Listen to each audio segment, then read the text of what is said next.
de participer à ce débat. Pourquoi cette conférence? Tout est parti de l'interview que M.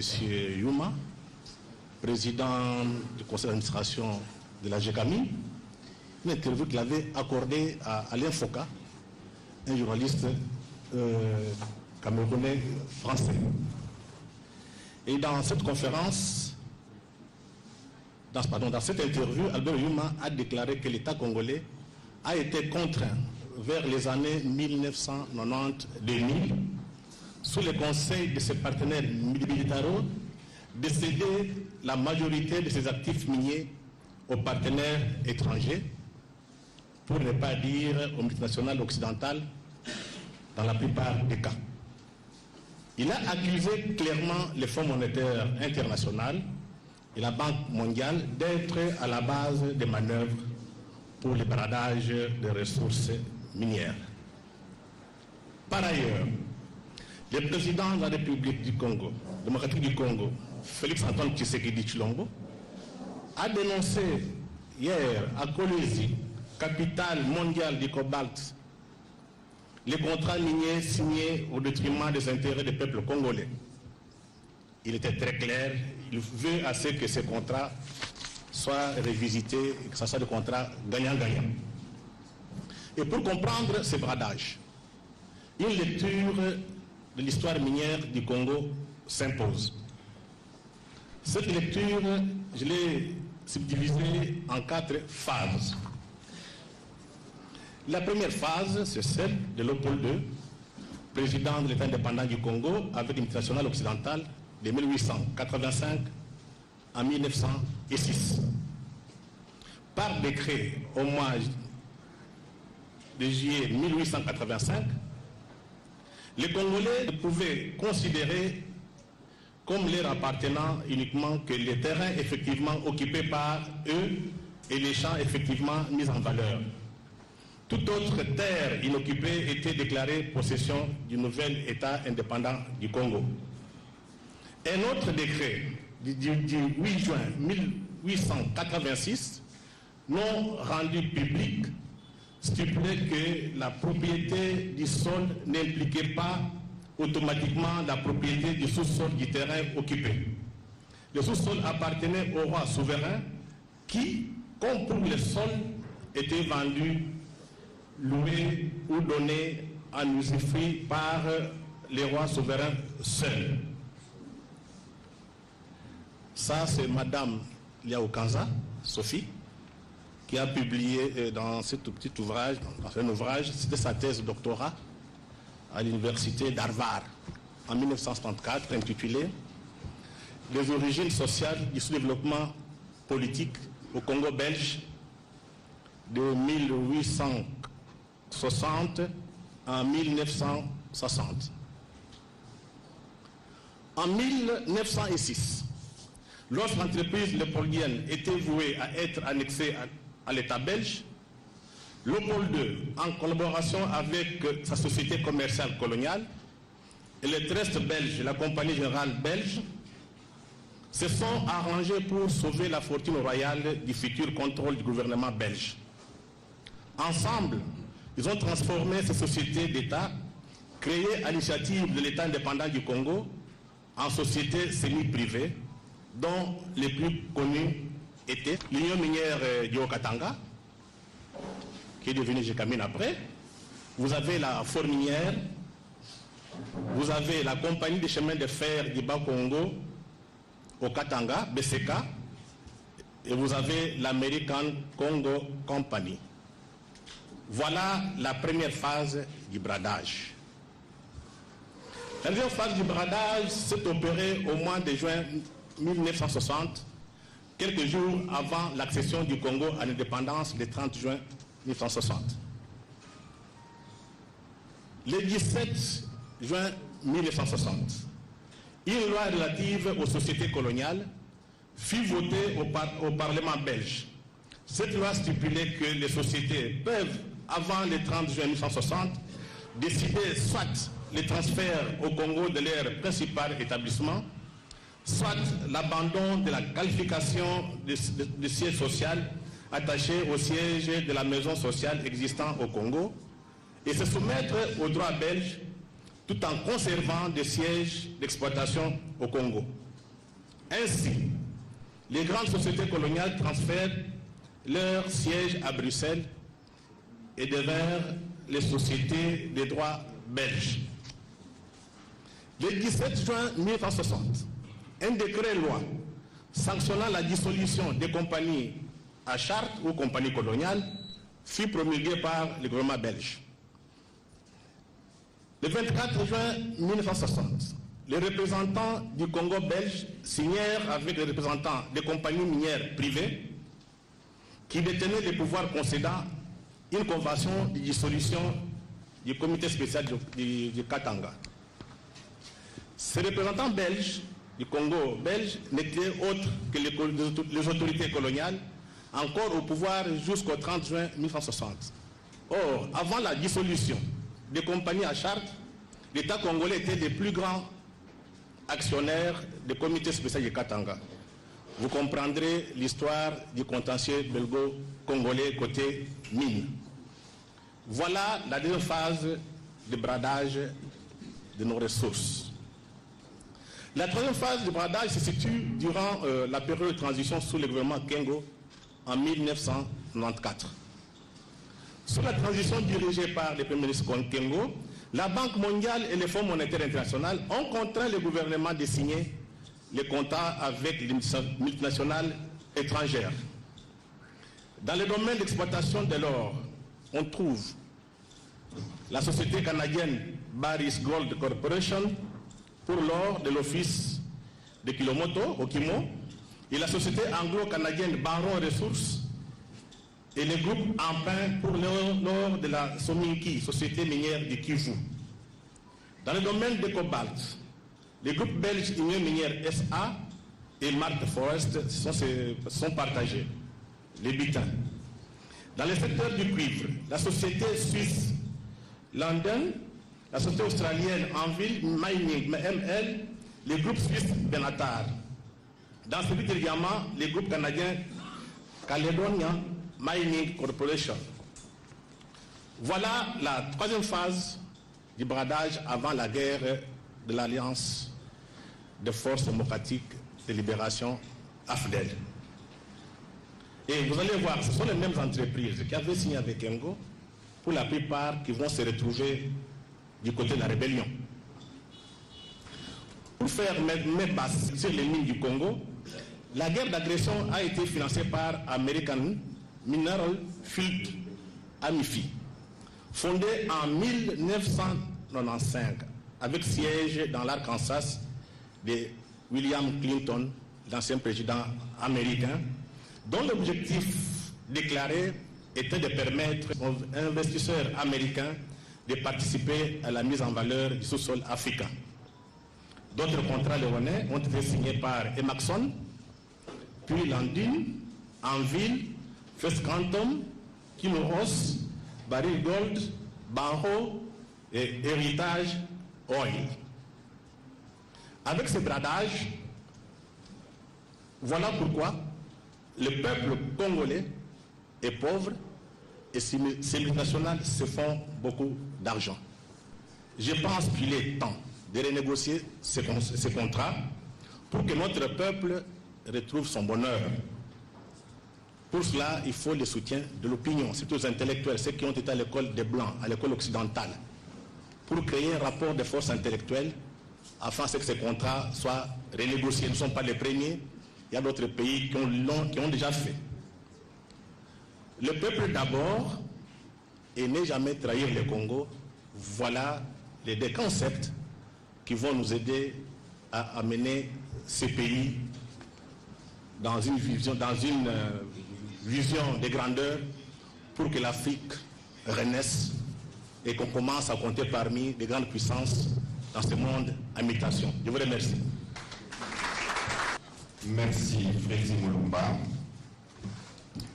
Piller les ressources naturelles d'un continent, abuser de sa faiblesse, exercer contre lui une véritable violence économique, disait Aristide Brice Moutouka. Nous allons à présent commencer avec la première intervention de cette conférence. Nous nous excusons d'abord parce qu'il était prévu qu'il y ait 3 communications.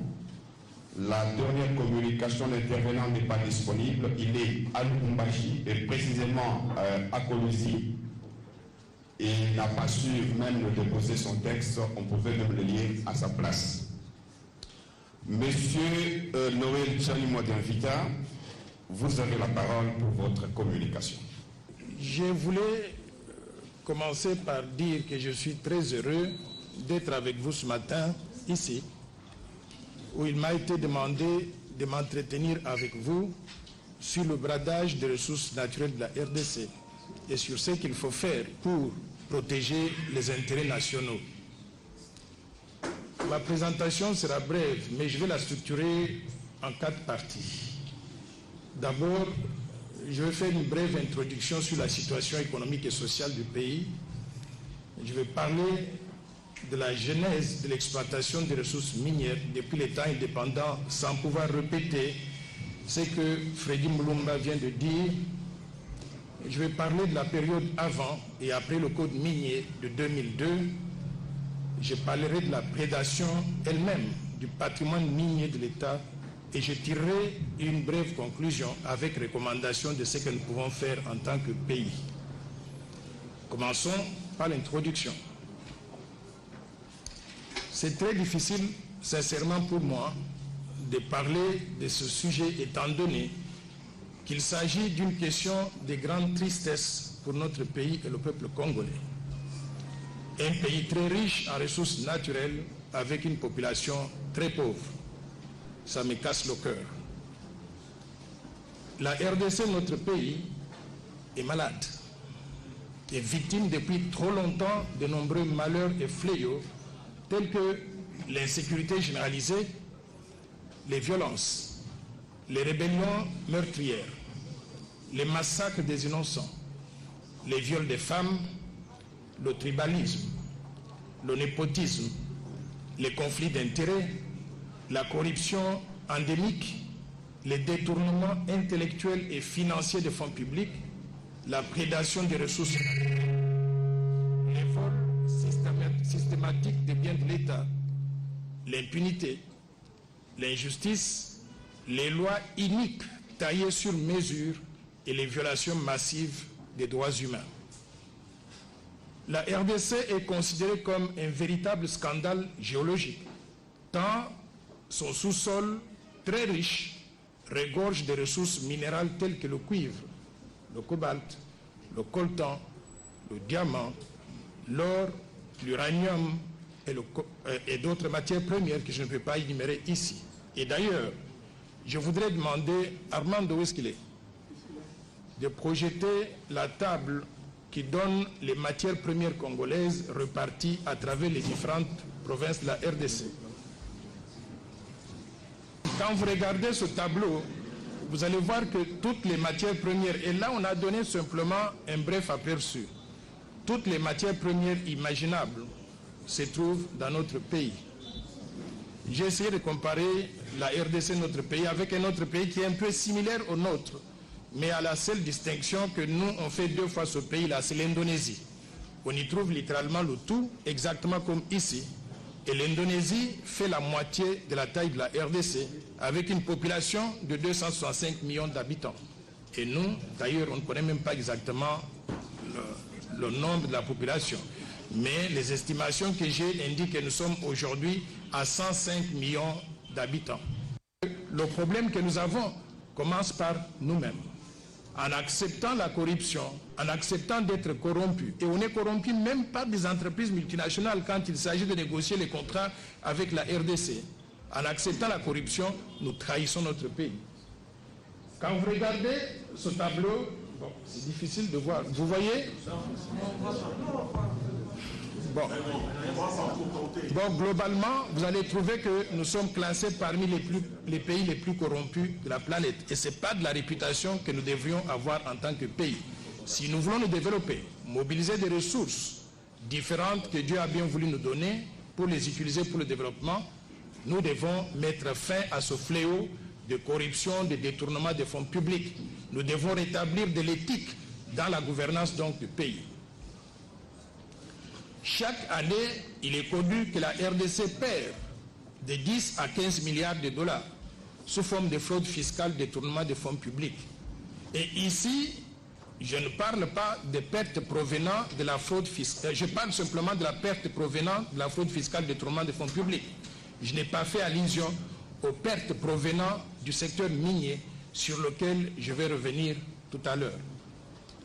Cette hémorragie prive le pays des ressources importantes pour financer le développement et payer correctement les fonctionnaires de l'État, les militaires, les policiers, les agents des services de sécurité, les médecins, les infirmiers, les retraités, les professeurs d'université, les enseignants du primaire jusqu'au secondaire et les étudiants sous forme de bourses d'études.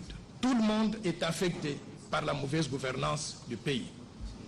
Par conséquent, plus de 90% de nos compatriotes vivent aujourd'hui sans eau potable, ni électricité, ni moyens de télécommunication. Le pays est incapable de nous offrir des infrastructures de base et un système éducatif et sanitaire digne de son nom, comme l'a bien fait ressortir la pandémie de coronavirus. Vous avez vu que nos hôpitaux n'étaient pas préparés pour pouvoir faire face à une pandémie si on était atteint à grande envergure. Je ne sais pas comment on allait survivre. C'est Dieu qui nous a sauvés parce que nos hôpitaux ne sont pas en position de pouvoir faire face à une telle crise sanitaire. La croissance économique sur papier, qui a toujours été brandie par les gouvernements successifs de la RDC, cette croissance-là, elle n'est ni inclusive, ni palpable, et surtout, elle ne profite pas à la grande majorité de notre population qui vit dans des conditions infra-humaines. En dépit de ces immenses ressources naturelles et humaines, la RDC a aujourd'hui l'un des produits intérieurs bruts par habitant le plus bas du monde et est classé 224e sur 226 pays d'après Index Mundi qui s'appuie sur les statistiques de la Banque mondiale et du Fonds monétaire international. Armando, tu peux projeter ça même si ce n'est pas très visible, les gens vont avoir une idée. Quand vous regardez ce classement-là, on a classé les pays en commençant par ceux qui ont le PIB par habitant le plus élevé possible. Et on descend, allez vite vers la fin parce qu'on ne va pas perdre beaucoup de temps. Vous arrivez à la fin et vous voyez, c'est visible ou pas? C'est visible. Vous voyez, 224e, c'est quel pays? République démocratique du Congo. Mais quelle honte! Avec toutes ces richesses dont je venais de vous parler, nous devons être classés littéralement les derniers de la planète. Nous avons échoué collectivement en tant que pays.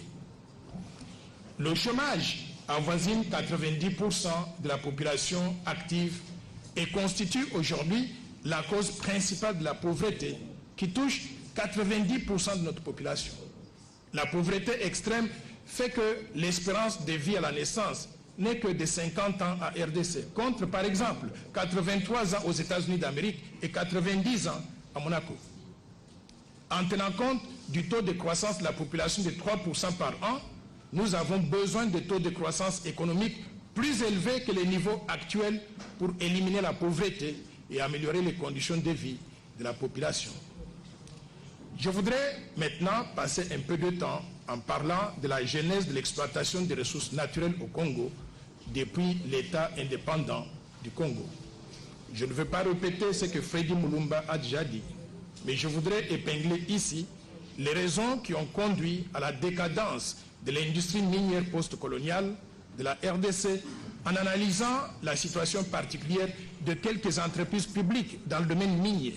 Certaines entreprises sont encore en activité et d'autres sont à l'arrêt aujourd'hui depuis les années 1995-97 jusqu'à ce jour. Il s'agit à l'occurrence des entreprises minières publiques suivantes. La Gécamine, la Sodimingo, l'entreprise minière Kisenge Manganèse, Congo Étain, Sominki qui est devenu plus tard Sakima, la Miba, Okimo et Somi Kivu.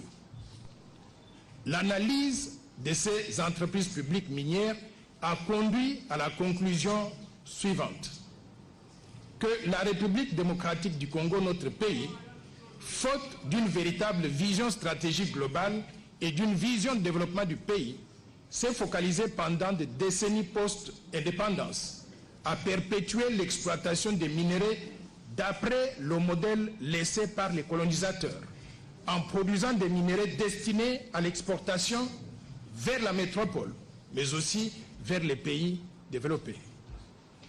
À mon avis, il eût fallu une nouvelle orientation, une vision futuriste et une stratégie de développement du pays qui devrait conduire de manière diligente vers la mise en place d'une politique minière nationale d'industrialisation permettant de transformer localement nos minéraux afin de créer des emplois pour les Congolais et augmenter la production nationale et les exportations de produits semi-finis et finis, génératrices de devises étrangères et réserves d'échange pour soutenir la monnaie nationale et améliorer le pouvoir d'achat de la population. Nous avons continué à fonctionner comme avant la colonisation. On ne produisait pas pour nous, pas pour nous aider, pour aider notre économie, mais pour aider l'économie de métropole. Une telle stratégie nécessitait l'implication dans son élaboration non pas des amateurs sélectionnés sur base tribale ou provinciale, mais le recours à des vrais professionnels de métiers de génie minier, géologique, chimique, minéralurgique et métallurgique, c'est-à-dire des ingénieurs chevronnés, des scientifiques éprouvés, des juristes distingués et des financiers de premier plan. En d'autres termes, la RDC s'est tirée dans la patte et l'a pêché en ne mettant pas l'homme qu'il faut à la place qu'il fallait. La sous-utilisation des ressources humaines est une des raisons de la décadence de l'industrie minière, mais également de la décadence de notre pays. Maintenant, je voudrais parler un tout petit peu de la période avant et aussi après le code minier de 2002. La période pré-code minier et la période post-code minier ont été marquées par la chute suivie de la renaissance de l'activité minière industrielle de la RDC. La période pré-code minier de 1997 à 2002 est caractérisée par la prise de pouvoir à Kinshasa par l'AFDL de Mzee Laurent Désiré Kabila et la deuxième guerre du Congo à partir de l'année 1998. Cette période est marquée par la partition du pays en 4 zones, dont une zone contrôlée par le gouvernement de Kinshasa et 3 zones sous l'autorité des rebelles à la solde des pays. C'est ainsi que nous avions connu le RCD Goma, qui était l'allié du Rwanda, le MLC, l'allié de l'Ouganda, et le RCD-ML, qui est l'allié de l'Ouganda. Il y a un rapport qui a été préparé par les Nations Unies, qui était publié en 2002, et qui indique que le pillage systématique des ressources minérales de la RDC par les États belligérants impliqués a eu lieu. Les ressources minérales et autres ressources naturelles de l'Est du pays sont alors exploitées par les forces rebelles et les conquérants étrangers. Le Rwanda devint ainsi, par exemple, exportateur du diamant et du coltan d'origine congolaise, alors qu'il ne produit pas ces matières premières-là chez eux. Le Burundi augmenta sensiblement ses exportations d'or importé frauduleusement de la RDC. L'Ouganda devenait exportateur du coltan et du cobalt, alors qu'il ne produit pas ces minéraux en Ouganda.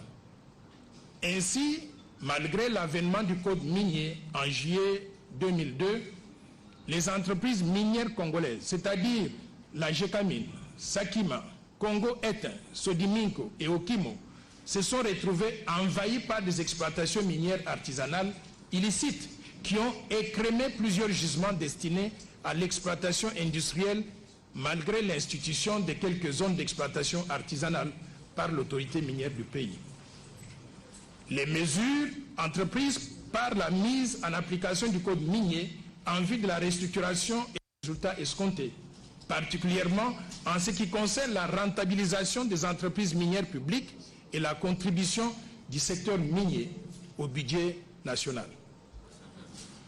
Ces mesures ont conduit parfois à la confiscation des terres des paysans et aussi à l'expropriation sans contrepartie des concessions minières appartenant aux entreprises publiques au profit des nouvelles sociétés minières privées, à la fraude généralisée et aux contrats léonins au détriment. Merci. au détriment de l'État congolais, de ses entreprises ou même au détriment de la population congolaise.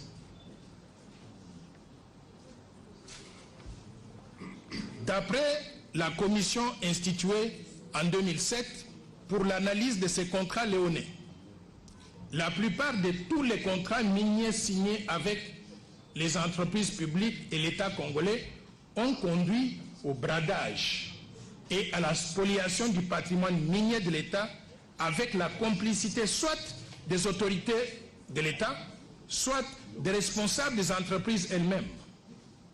Pour mémoire, la Commission avait examiné les contrats de partenariat signés par les sociétés suivantes ainsi que les conventions signées par l'État.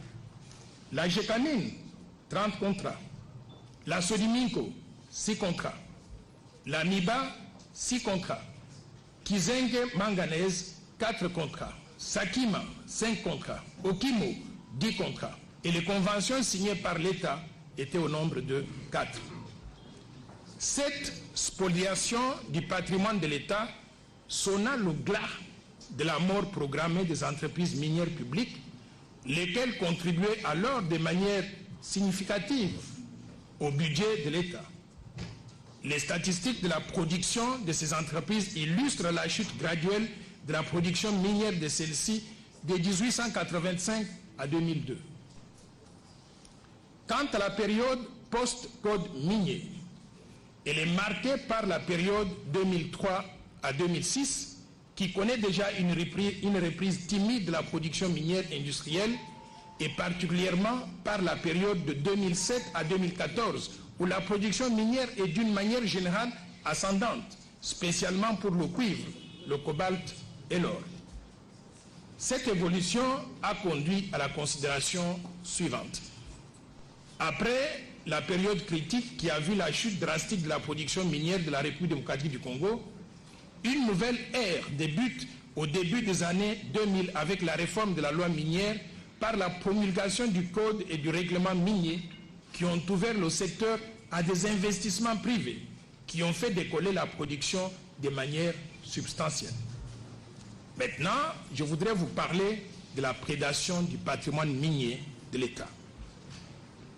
Les résultats de la révisitation des contrats miniers prouvent qu'avant l'entrée en vigueur du code minier de 2002, l'État congolais, par l'entremise de ses entreprises publiques ou celles de participation, avait une majorité de parts ou d'actions, détenait un patrimoine minier important, constitué notamment d'importantes installations minières et aussi métallurgiques, et aussi des concessions minières avec des gisements entièrement documentés suite aux recherches géologiques et minières conduites par des sociétés étatiques.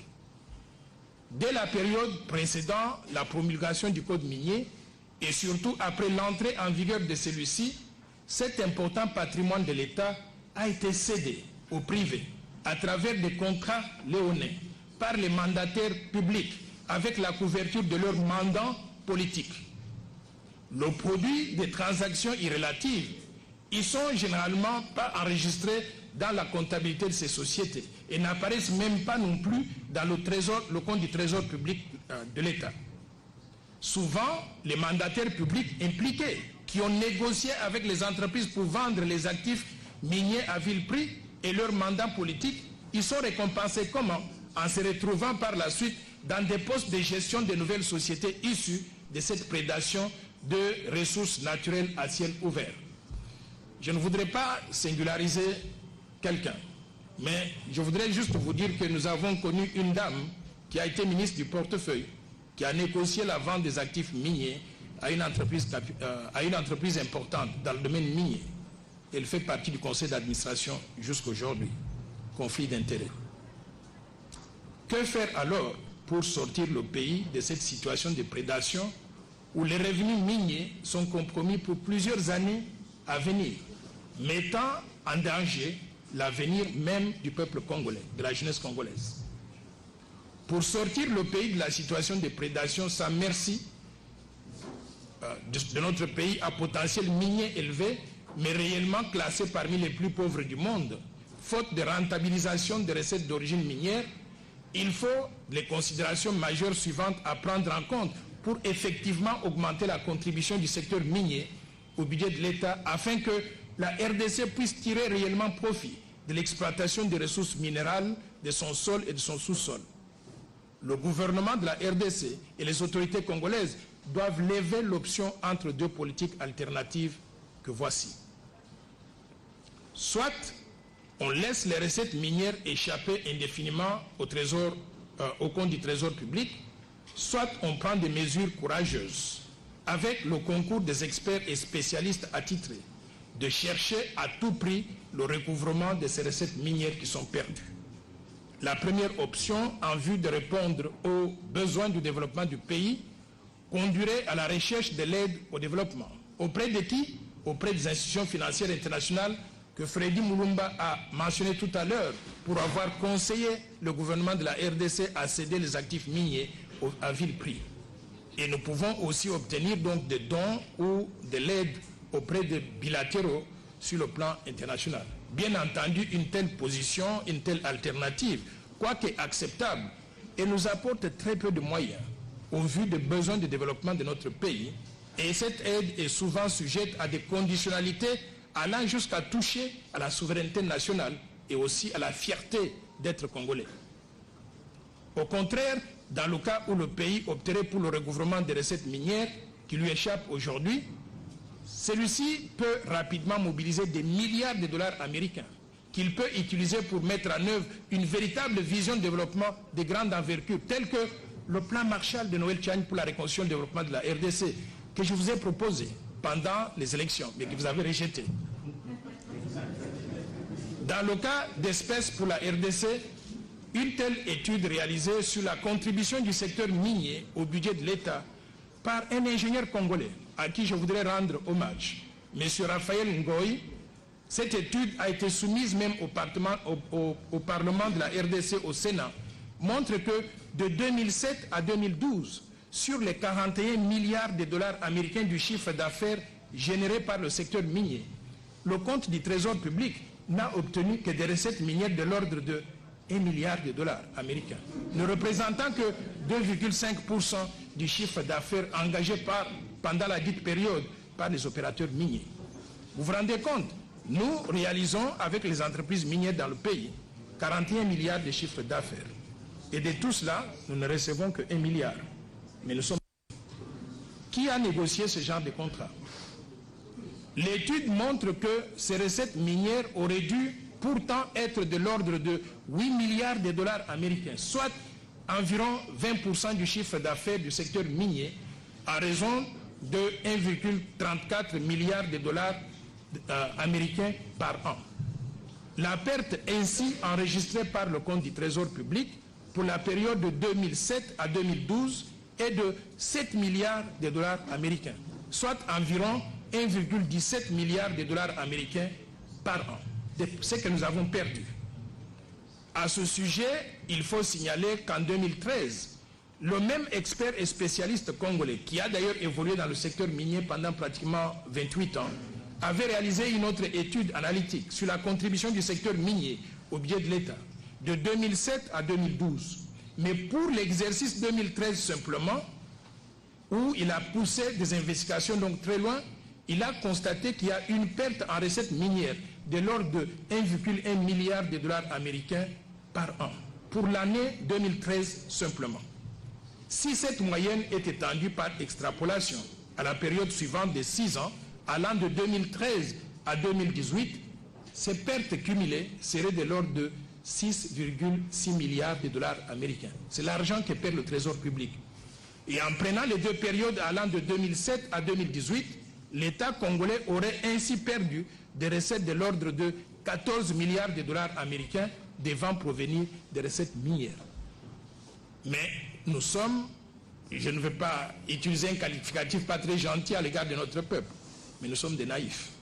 Pourquoi? Parce que toutes les ressources qu'on pouvait utiliser pour le développement, on les transfère à l'extérieur, au profit des entreprises étrangères. Pourquoi? Parce que la RDC n'a pas été représentée valablement par des dignes fils capables de pouvoir négocier tête à tête avec ce monde extérieur. La question que nous nous posons est la suivante.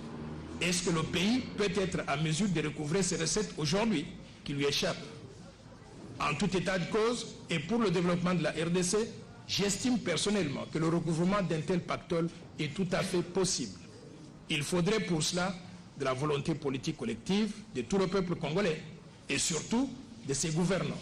Car en principe, les contraintes de règlement financier du pays et les moyens légaux existent pour permettre un tel recouvrement de recettes perdues.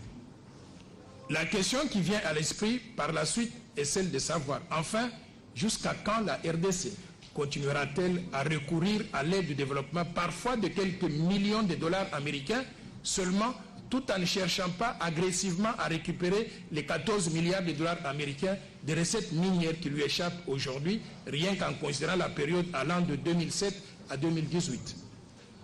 Pour moi, la récupération de ces recettes minières du point de vue légal est encore possible pour permettre le décollage économique du pays et la lutte contre la pauvreté extrême dans laquelle croupit la population congolaise et qui est la cause principale de la fuite des jeunes Congolais vers d'autres cieux mieux nantis.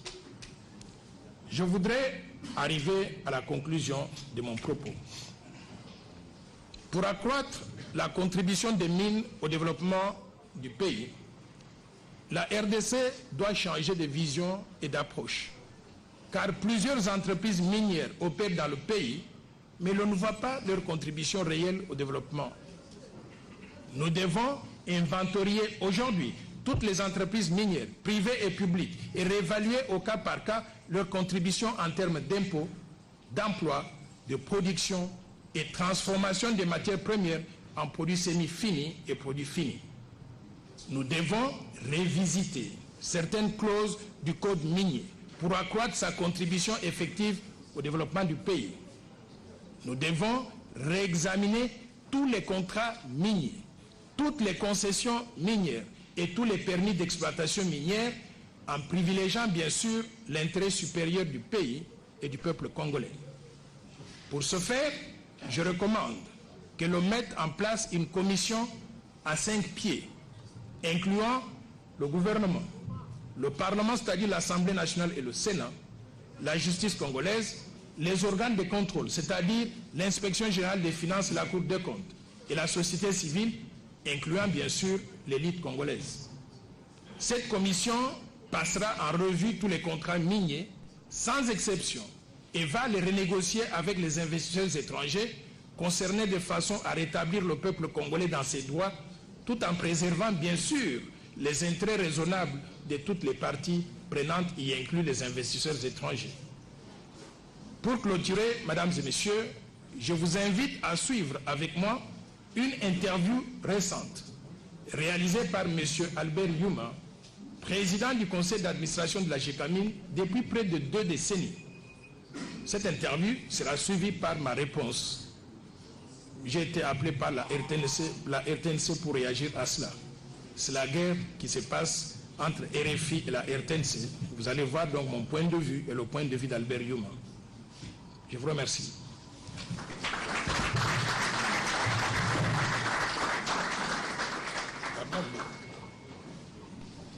Mais la technologie, j'ai l'impression que...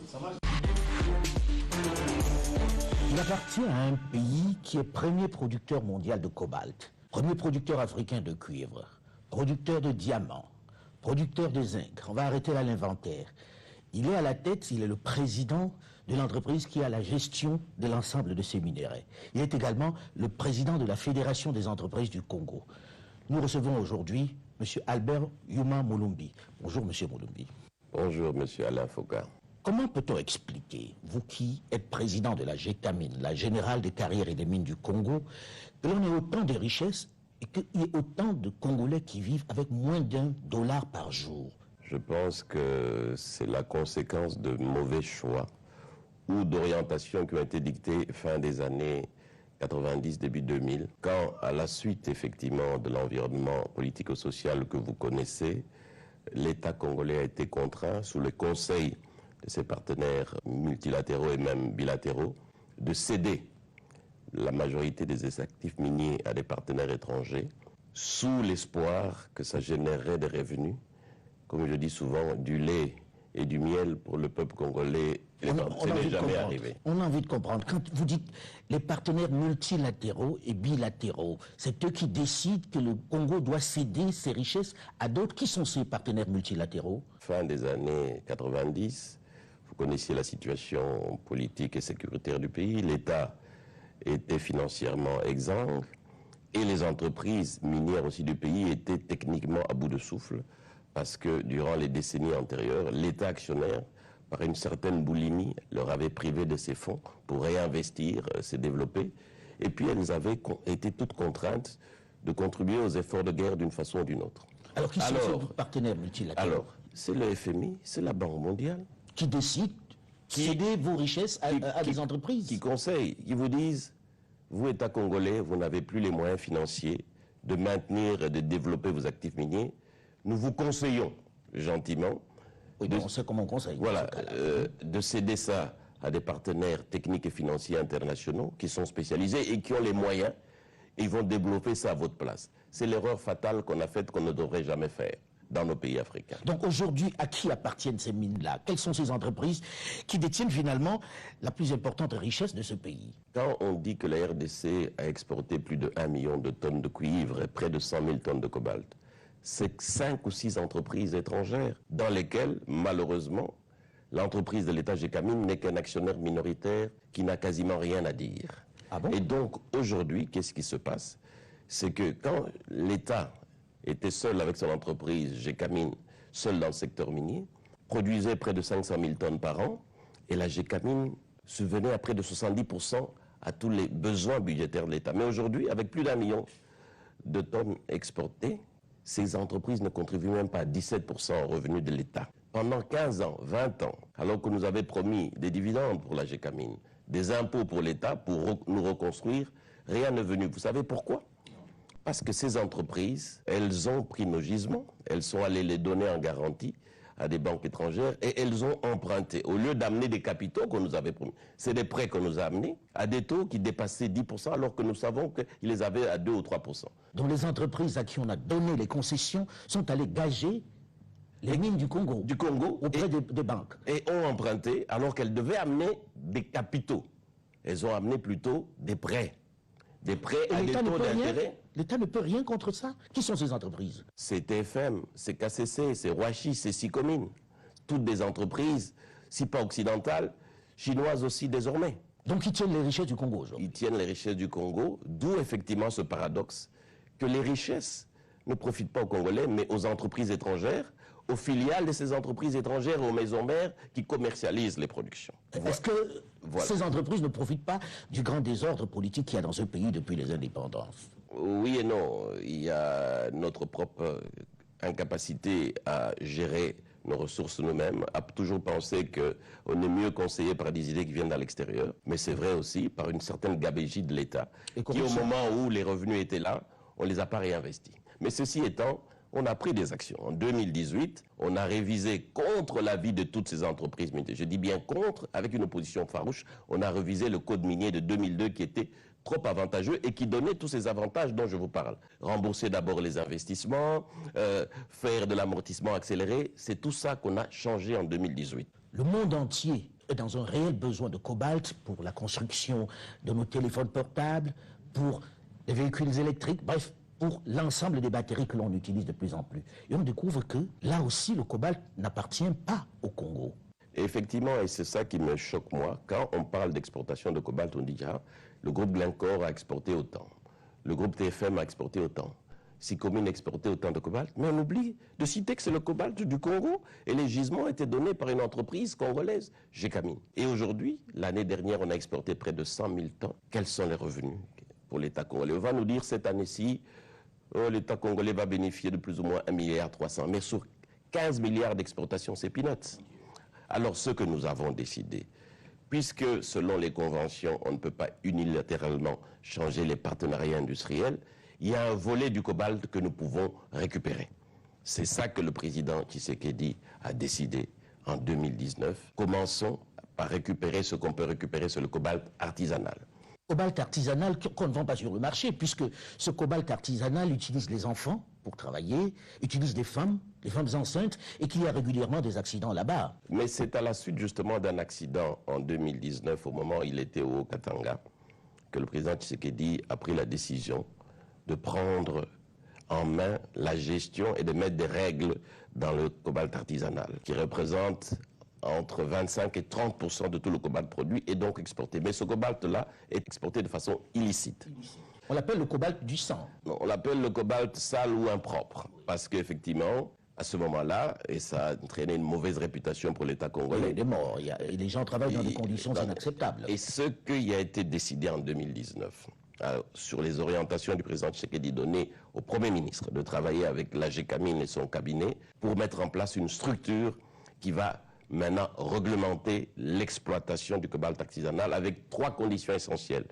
Interdiction du travail des enfants, interdiction du travail des femmes enceintes ou des femmes mineures, exigence de préparer le site sur lequel les mineurs artisanaux vont travailler et sécurisation de ces travailleurs artisanaux en leur donnant les équipements de protection. C'est l'objet de la création de l'entreprise générale du cobalt. C'est bien ça l'objet de la création de cette entreprise. Qui possède cette entreprise? Parce que j'ai vu qu'il y avait aussi Trafigura. Est-ce qu'on n'est pas en train de prendre à Paul pour donner à Pierre finalement? Non, c'est justement, on ne va pas faire la même erreur de ces partenariats industriels sur lesquels je reviendrai peut-être et dont on se plaint. Non.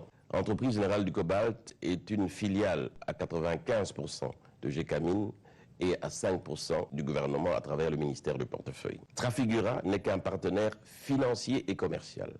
C'est-à-dire que Trafigura nous prête l'argent pour démarrer et structurer les activités et nous le rémunérons pour trouver des clients pour EGC. Mais le vendeur de ce cobalt, ça sera EGC qui décidera parmi les 4 ou 5 clients. Du cobalt. Voilà. Si Trafigura nous présente 4 ou 5 clients, je dis par exemple Tesla, BMW ou Samsung, les véhicules électriques. C'est EGC qui dira, je suis d'accord, mais à telle condition. Et le produit de cette exportation reviendra 100% au Congo. C'est ça la grosse différence. Si nous appliquons très bien ce que nous venons de prendre comme mesure sur le cobalt, nous pouvons dégager sur une année 2 à 3 milliards de recettes supplémentaires et on peut faire venir d'autres partenaires pour créer un fonds souverain dès la première année de 5 à 6 milliards. Ce fonds souverain devrait être constitué par une structure indépendante et de personnalités indépendantes, avec des projets qui ont été présentés par le gouvernement, dont des projets d'infrastructure, validés par l'Assemblée nationale pour qu'on ait les moyens nous-mêmes de commencer à financer nos projets d'infrastructure avant d'entendre que ce soit les partenaires multilatéraux qui arrivent. Ils ne développeront jamais notre pays et ils ne financeront pas nos infrastructures. Vous êtes élu pour la 6e fois à la tête de la Fédération des entreprises du Congo. 6 fois déjà à la tête de cette structure qui est plutôt particulièrement puissante. On vous voyait partir il y a peu de temps, certains se disaient il était proche de Joseph Kabila, c'était un très très proche de Joseph Kabila. Maintenant que la politique a changé, il va tomber. Vous avez changé de camp, vous vous êtes rapproché de Félix Tshisekedi, vous avez traversé, comme on dit ici au Congo, pour rejoindre le camp de l'Union sacrée. Le camp de la FEC, c'est le camp de l'économie nationale, c'est le camp du développement. C'est ça le seul camp de la FEC. Et la FEC est un partenaire privilégié du gouvernement, parfois critique, parfois même sévère, quand les décisions ne vont pas dans le sens de l'économie de ce pays. La FEC est totalement apolitique. Donc la FEC n'a pas à être à gauche ou à droite.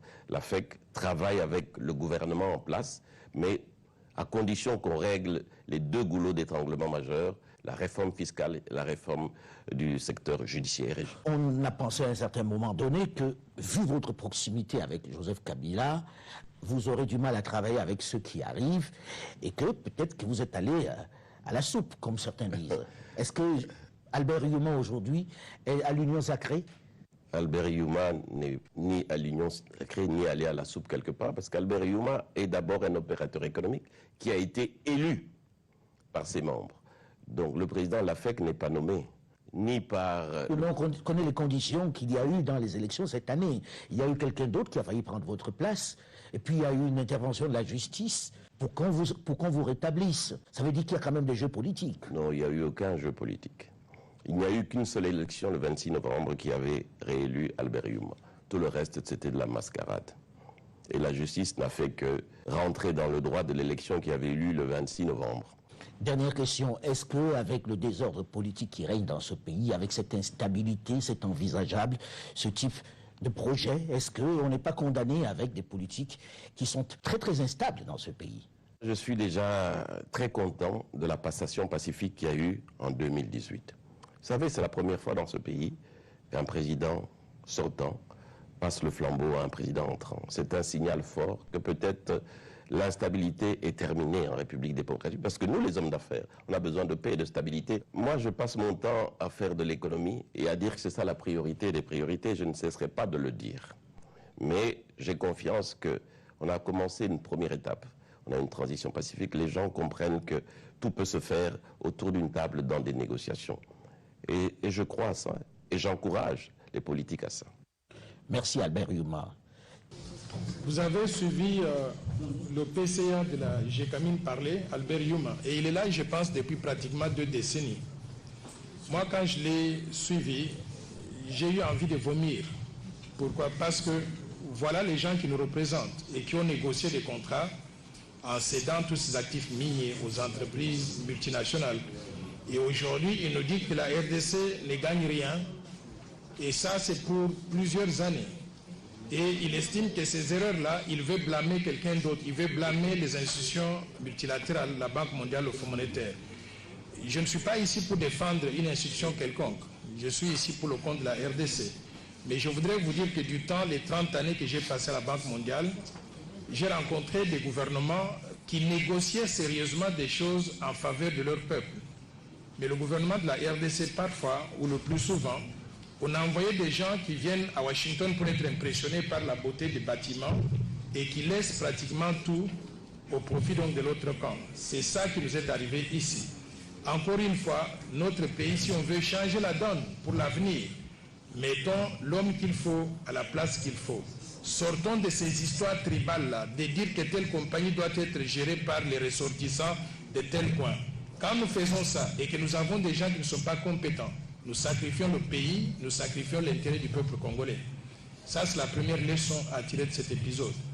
Mais 2, les dégâts, lorsque Albert Yuma dit qu'on nous a conseillé de céder les actifs miniers auprès des entreprises qui apportaient des capitaux, moi, je voudrais qu'on puisse relativiser les choses. Quand on veut signer un contrat minier, il y a 2 camps. Le camp de l'entreprise étrangère, qui amène quoi? Ils amènent l'expertise, les capitaux et les équipements. Il y a aussi le camp de la RDC qui amène quoi autour de la table? Et ça, il ne semble pas pouvoir le reconnaître. Nous amenons les réserves de nos matières premières. Ces réserves-là, ça vaut des milliards. Dans les négociations avec des firmes étrangères, on doit mettre en balance non pas simplement les capitaux qu'ils apportent, l'expertise et les équipements. On doit tenir compte aussi que sans nos réserves, elles ne peuvent rien faire. Moi, je suis partisan de la théorie des partages de production. C'est-à-dire, vous amenez vos capitaux, vous pouvez investir pour avoir 51%, 49% ou 51% maximum dans la compagnie qui a été créée. Mais nous, en tant que pays, à cause de nos réserves que nous apportons, nous devons contrôler au moins 49 à 51% du capital. Comme ça, on est quitte. Donc chacun a sa part. Si on avait cette formule-là, en regardant tous les profits, vous vous rappelez, je vous ai parlé tout à l'heure d'un chiffre d'affaires cumulé de 41 milliards de dollars. Ça veut dire que ce qui revenait à la RDC, si on utilise cette formule, c'est environ 20 milliards de dollars. Par contre, nous avons reçu combien? 1 milliard. Je crois que nous nous sommes tirés dans la patte. C'est pour cela que je voudrais demander à notre gouvernement qu'on n'ait pas peur, qu'on puisse mettre en place une commission de renégociation de tous ces contrats. Qu'on aligne les meilleurs d'entre eux.